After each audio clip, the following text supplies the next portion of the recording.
हरे कृष्णा। सभी भक्तों का हार्दिक स्वागत है। आज के स्वागत क्लास में। तो हमने कल पढ़ा कि किस प्रकार राजा वेन को जब ऋषि मुनि उपदेश देते हैं तो पहले उनको बोलते हैं कि आप जो है धर्म का पालन कीजिए और आपकी प्रजा को भी धर्म का पालन करने दीजिए। क्योंकि हमने देखा था कि किस प्रकार राजा वेद ने बोला था कि मेरे राज्य में कोई भी धार्मिक अनुष्ठान नहीं होगा, ये बोल के सब कुछ स्टॉप करवा दिया था। कह रहे हैं कि अगर आप ऐसा करते हैं, धर्म का पालन लोगों को करने देते हैं, तो आपका ऐश्वर्य बढ़ेगा, आपकी सारी इच्छाएं पूरी होंगी, आप स्वर्ग जाएंगे। फिर कहते हैं कि स्वर्ग के देवता भी भगवान की पूजा करते हैं।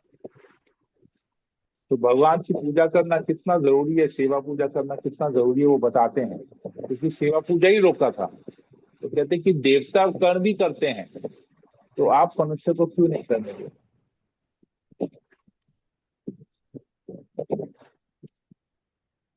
और अगर कोई ऐसा करता है, भगवान की सेवा पूजा करता है, भगवान उससे प्रसन्न होते हैं, तो उसको सब कुछ, उसकी सारी इच्छाएं यहाँ पर पूरी हो जाएंगी। यहाँ तक हमने पढ़ा था। आज हम लोग इसमें आगे पढ़ेंगे। तो मंगलाचरण कर लेते हैं पहले। ओम अज्ञानतिमिरान्धस्य ज्ञानाञ्जनशलाकया चक्षुरुन्मीलितं येन तस्मै श्रीगुरवे नमः। नमो विष्णुपादाय कृष्णप्रेष्ठाय भूतले श्रीमते जयप्रकाश स्वामिनिति नामिने। नमो आचार्य पादाय निताय कृपादाय गौर कथा दामोदर नगरम तारिणे। नमो विष्णुपादाय कृष्णप्रेष्ठाय भूतले श्रीमते भक्ति वेदांत स्वामिनिति नामिने। नमस्ते सरस्वती देव गौरवाणी प्रचारिणे निर्विशेष शून्यादि पाठशास्त्र देवतारिणे। हे कृष्ण करुणा सिंधु दीन बंधु जगतपते गोपेश गोपिका कांत राधा कांत नमस्ते तप्तकांचन गौरांगी राधे वृंदावनेश्वरी वृषभानुसुते देवी प्रणमामि हरि प्रिये। वांछा कल्पतरुभ्यश्च कृपा सिंधु च पतितानां पावनेभ्यो वैष्णवेभ्यो नमो नमः। जय श्री कृष्ण चैतन्य प्रभु नित्यानंद श्री अद्वैत गदाधर श्री गौर भक्तवृंद। हरे कृष्णा हरे हरे हरे राम राम राम हरे। मंगलाचरण की जय। ओम नमो भगवते वासुदेवाय। ओम नमो भगवते वासुदेवाय। ओम नमो भगवते वासुदेवाय। श्रीमद् भागवतम चतुर्थ स्कंद अध्याय 14 श्लोक नंबर 21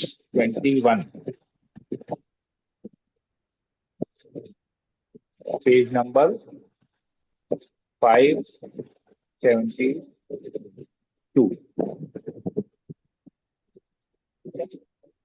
तो श्लोक नंबर 21 प्रभुपाद के द्वारा लिखे गए अनुवाद और तात्पर्य में पढ़ेंगे। तो श्लोक नंबर 21 तात्पर्य अनुवाद कोई पढ़ना चाहेगा? तात्पर्य है नहीं, हरे अनुवाद कृष्ण पढ़ प्रभु जी, मैं लेंगे। पढ़ूं? हाँ, प्रभु जी शांति मैं राधा पढ़ूं? माता जी पढ़ लीजिए। हे राजन, भगवान प्रमुख अधिष्ठाता देवों सहित समस्त लोकों में समस्त यज्ञों के फल के भोक्ता हैं। परमेश्वर तीनों वेदों के सार रूप हैं। वे हर वस्तु के स्वामी हैं और सारी तपस्या के चरम लक्ष्य हैं। अतः आपके देशवासियों को आपकी उन्नति के लिए विविध प्रकार के यज्ञ करने चाहिए। दरअसल आपको चाहिए कि आप उन्हें यज्ञ करने के लिए निर्देशित करें। हरे कृष्णा। बहुत बहुत धन्यवाद माता जी पढ़ने के लिए। तो यहाँ पर देखिए कितने स्पष्ट तरीके से एकदम सिस्टमैटिक वे में उनको समझाया। ये जो भगवान जो सभी देवताओं द्वारा पूजित हैं, ये क्यों पूजित हैं? क्योंकि ये सभी यज्ञों के फल के भोक्ता हैं। ये भगवद गीता में भी हम पढ़ते हैं, श्लोक आता है 5.29 5वें अध्याय का 29वां नंबर अंतिम श्लोक में आता है। भोक्ताराम यज्ञ तपसाम सर्वलोक महेश्वराम सुहृदम सर्वभूतानाम ज्ञात्वामाम शांति पृच्छति। तो ये तीन बातें अगर कोई जान लेता है, अपने जीवन में इन तीन बातों को उतार देता है, उसे परम शांति प्राप्त होगी। क्या 3 बातें? भोक्ताराम यज्ञ तपसाम, भगवान कृष्ण सभी यज्ञों के, सभी तपस्याओं के परम भोक्ता हैं। भोक्ताराम यज्ञ तपसाम। फिर कहते हैं सर्वलोक महेश्वरम, सभी लोगों का, केवल एक किसी लोक का नहीं, समस्त लोग, जितने भी ब्रह्मांड, असंख्य ब्रह्मांड, जितने भी वैकुंठ लोक हैं, इस भौतिक जगत का जितने भी लोग हैं, प्लस वैकुंठ में, आध्यात्मिक जगत में जितने भी लोग हैं, सभी लोगों के महा ईश्वर, सुप्रीम कंट्रोलर, एक होता है ईश्वर, ईश्वर मतलब कंट्रोलर, महा ईश्वर मतलब सुप्रीम कंट्रोलर, वो कृष्ण है। सुहृदम सर्वभूतानाम, जितने भी जीव आत्माएं हैं, चाहे वो पशु हो, पंछी हो, पेड़ हो, पौधे हो, मछली हो, पंच और मनुष्य हो, देवता हो, साधु हो, ऋषि हो, संत हो, जो भी है, सबके सुहृद, वेल विशर भगवान है। तो ये 3 बातें अगर कोई जान लेता है तो भगवान कहता है ज्ञात्वा माम, ये जो 3 बातें जान लेता है कि मैं ही ये सब कुछ हूं, शांति मृच्छति, उसे शांति प्राप्त होगी। या अगर उसे शांति प्राप्त करने की इच्छा है तो उसे ये 3 बातें ज्ञात होनी चाहिए हमेशा। जब तक ये 3 बातें ज्ञात नहीं होगी उसे शांति नहीं मिलेगी। तो यहाँ पर ये ऋषि मुनि यही बता रहे हैं कि समस्त यज्ञों के फल के भोक्ता है, तीनों वेदों के सार रूप हैं। ये हम लोग 15वें अध्याय में भी इसके बारे में पढ़ते हैं। वेदांत वेदविद एवं चाहम, सभी वेदों द्वारा, मैं ही सभी, सारे वेद मेरे से उत्पन्न हुए हैं और सारे वेदों से मुझे ही जाना जाता है, भगवान कहते हैं गीता में। तो सारे वेदों के सार रूप वही है, हर वस्तु के स्वामी वही है और सारी तपस्या के चरम लक्ष्य भी वही है। तो हम अगर कोई तपस्या करते हैं तो हमारे तपस्या का लक्ष्य होना चाहिए कि हमको भगवान की प्राप्ति हो, भगवत प्रेम मिले, भगवत कृपा मिले और भगवान की सेवा मिले। तो जो भी तपस्या हम, तो हमारे लिए वैष्णवों के लिए तपस्या क्या है? एकादशी व्रत पालन करना, एकादशी में अन्न नहीं खाना, ये हमारे लिए तपस्या है। व्रत रखना, एकादशी का व्रत रखना हमारी तपस्या है। भगवान के आविर्भाव तिथि, हमारे वैष्णव जो हमारे गुरु परंपरा में है, उनकी आविर्भाव तिथि, तिरुभाव तिथि, इस प्रकार सभी में हमको व्रत रखना चाहिए। ये हमारे लिए तपस्या है। भाई हम नंगे पैर सारा पृथ्वी भ्रमण करेंगे, ये तपस्या नहीं है। तपस्या जो हमको गुरु बताते हैं कि हमको क्या करना चाहिए, जिससे हमारी भक्ति में उन्नति हो, वो तपस्या है। भगवान की प्रसन्नता के लिए हम तपस्या करते हैं, पापों से मुक्त रहने के लिए हम तपस्या करते हैं। हमारे जो 4 नियम पालन हम करते हैं वो तपस्या है हमारे लिए। जैसे मैंने पहले भी बताया था, मैं दोबारा बोलता हूँ, 2-3 बार हमने पहले भी बताया था कि एक बार प्रभुपाद जी विशाखापट्टनम में थे, तो 4-5 दिन रहे थे विशाखापट्टनम में। तो प्रभुपाद जी जहां पर भी जाते थे, जिस किसी भी जगह जाते थे जहां पर उन्होंने मंदिर या कोई सेंटर स्थापित किया था, तो प्रभुपाद जी वहां पर हमेशा कुछ समय, 5 दिन 6 दिन, जितना जितना संभव रहता था, प्रभुपाद जी वहां पर अपने भक्तों के साथ समय बिताते थे। तो और प्रतिदिन सुबह प्रभुपाद जी वॉक पे निकलते थे और उस वॉक के समय जो उनके शिष्यगण थे, 5 6 7 8 10 जो भी शिष्य थे वहां पर, वो प्रभुपाद जी के साथ जाते थे। लोग प्रभुपाद का एक क्षण भी, प्रभुपाद जो उपदेश देते थे उनका एक क्षण भी मिस नहीं करना चाहते, इसलिए प्रभुपाद का हर एक चीज वो लोग रिकॉर्डिंग करते थे। तो प्रभुपाद जी को भी विशाखापट्टनम में 5-6 दिन हो गया, बस वो आखिरी दिन था, उस दिन प्रभुपाद जी चले जा रहे थे, शाम को विशाखापट्टनम से दूसरी जगह जा रहे थे। तो एक भक्त, उसे सुबह थोड़ा सा लेट हो गया, तो उन्होंने देखा कि प्रभुपाद सामने बीच में समुद्र के तट पे अपने शिष्यों के साथ जा रहे हैं, तो इसे लगा रे मैं तो लेट हो गया और मैं प्रभुपाद जी का संग मिस करूंगा, फिर प्रभुपाद जी पता नहीं कब आएंगे, प्रभुपाद जी आज चले आ रहे हैं, फिर कब आएंगे पता नहीं है। तो वो दौड़ते दौड़ते गया, नंगे पांव दौड़ते दौड़ते गया। अब आप लोगों को पता है कि समुद्र का ये जो बीच होता है वहां पर कैसे पत्थर होते हैं बहुत सारे, और नंगे पैर जाएंगे तो दौड़ेंगे तो पैर में वो पत्थर लगते हैं, विशेष जो बीच के पत्थर होते हैं वो लगते हैं। तो दौड़ते दौड़ते गया, अब उसको पैर में लग रहे थे पत्थर। प्रभुपाद जी के पास पहुंचा, प्रभुपाद जी ने उसे देखा, और प्रभुपाद जी ने देखा वो ठीक से चल नहीं रहा, चल नहीं पा रहे थे, क्यों उसको पत्थर पत्थर से चोट लगा है पैर में, अलग अलग जगह सदर में। तो प्रभुपाद ने पूछा कि क्या हुआ, तुम नंगे पैर क्यों आ गए, बीच में तो सब लोग चप्पल पहन के चल रहे हैं, तुम नंगे पैर आ गए क्यों।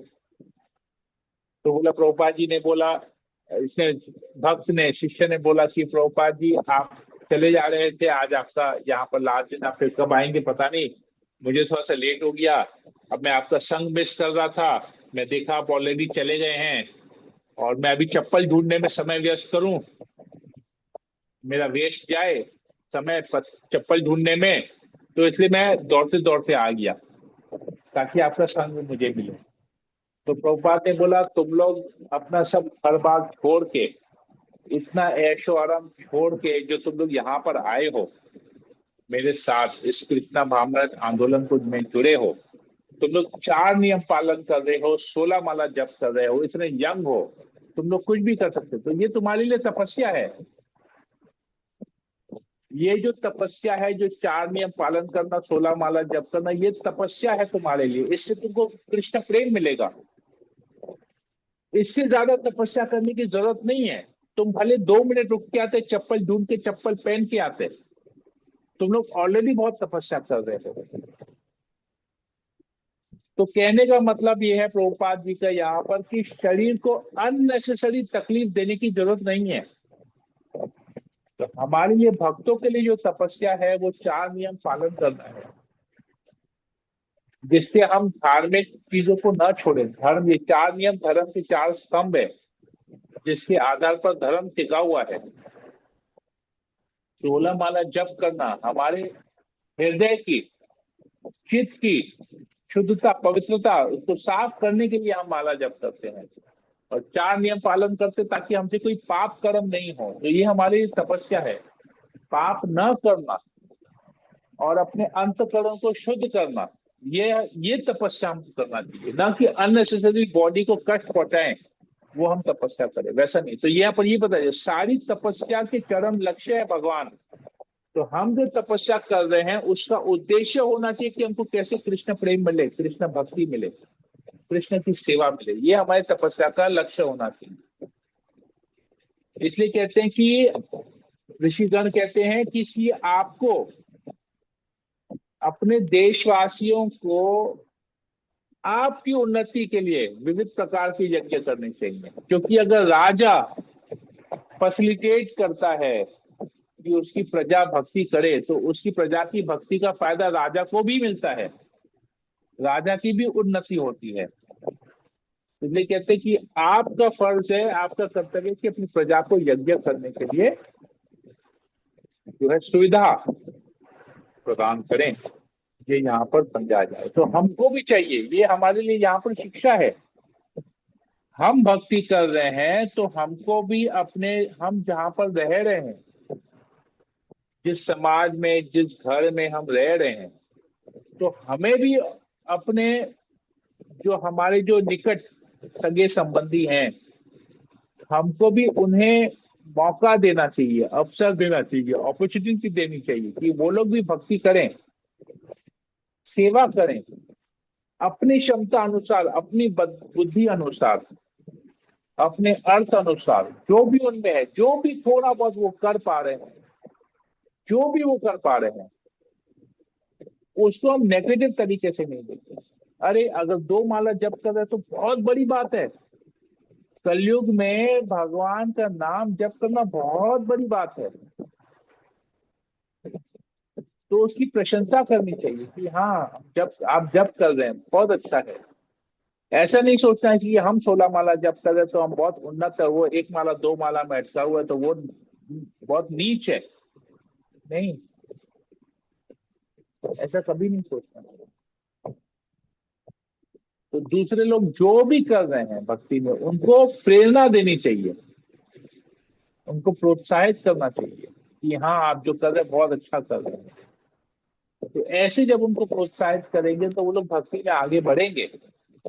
वो लोग जब भक्ति भक्ति में आगे बढ़ेंगे तो हमको भी फायदा मिलेगा, क्योंकि हम उसे बार बार प्रोत्साहित कर रहे हैं, प्रेरणा दे रहे हैं, एडवाइस दे रहे हैं, गाइड कर रहे हैं।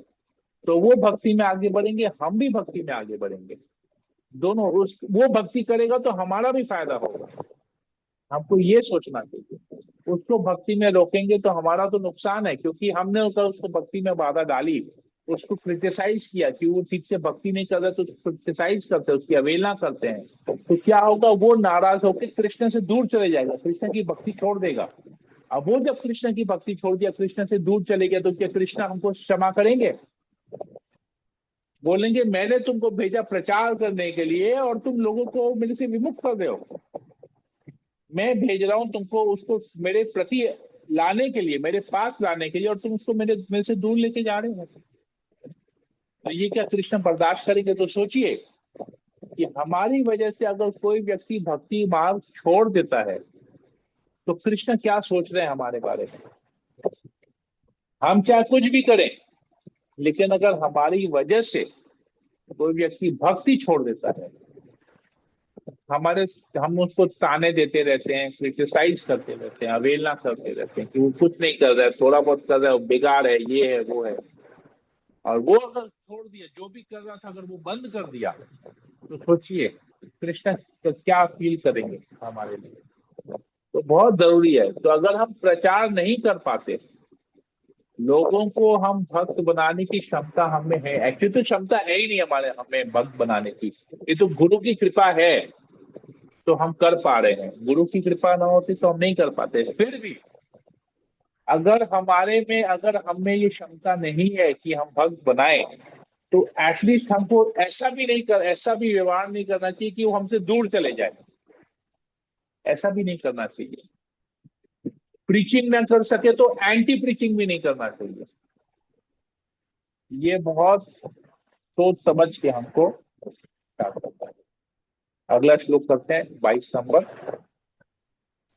हरे कृष्णा प्रभु जी, हम पढ़े। हाँ पुष्पा मत पढ़ लीजिए। हरे कृष्णा प्रभु। जब आपके राज के सारे ब्राह्मण यज्ञ से संलग्न होने लगेंगे तो भगवान के वृंदावन समस्त देवता उनके कार्यों के से प्रसन्न होकर आपको मन वांछित फल देंगे। अतः हे वीर, यज्ञों को बंद न करें। यदि उन्हें बंद कर देंगे तो आप देवताओं का अनादर करेंगे। हरे कृष्णा। तो देखिए, इसको अपने जीवन में हम लोग अपने जीवन से रिलेट करते हैं। तो आज अगर सोचिए कि हम भक्ति कर रहे हैं, जो भी हमको गाइडलाइन दिया गया है भक्ति करने के लिए, हम भक्ति कर रहे हैं, हम सुखी हैं।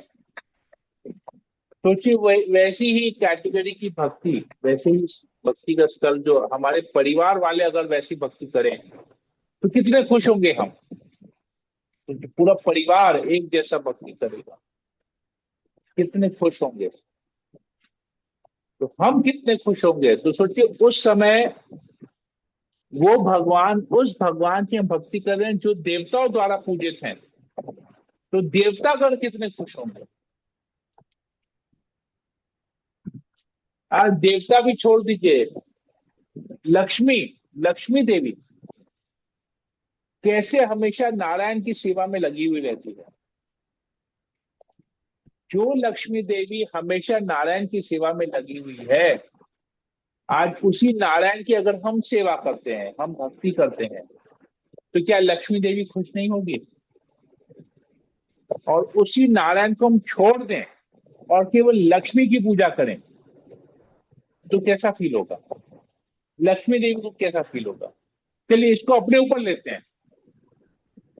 आज कोई माता जी अपने मैके जाती है और उस मैके में, अपने मैके में देखते हैं कि मेरे माँ बाप, मेरा भाई, मेरे भाई की वाइफ, मेरे पति का रिस्पेक्ट नहीं कर रहे हैं, मेरा बहुत रिस्पेक्ट कर रहे हैं, मुझे बहुत मेरा ख्याल रखते हैं, लेकिन मेरे पति को रिस्पेक्ट नहीं कर रहे हैं, तो वो माता जी अपने मायके में कितना दिन रहेगी? बताइए, बताइए माता जी लोग, बताइए। अरे हाँ प्रभु नहीं, उसको अच्छा नहीं लगेगा, अब वो नादार लगेगा अच्छा उसको, नहीं लगेगा प्रभु। नहीं रहेगी वो भी अपने रहेंगे आप में। नहीं, फिर फ्यूचर में वहां जाने की हम्म, भी इच्छा नहीं होगी, बोलेंगे मेरे मायके में मेरे पति की इज्जत नहीं है तो मैं क्यों जाऊं? मैं क्यों जाऊँ? यस।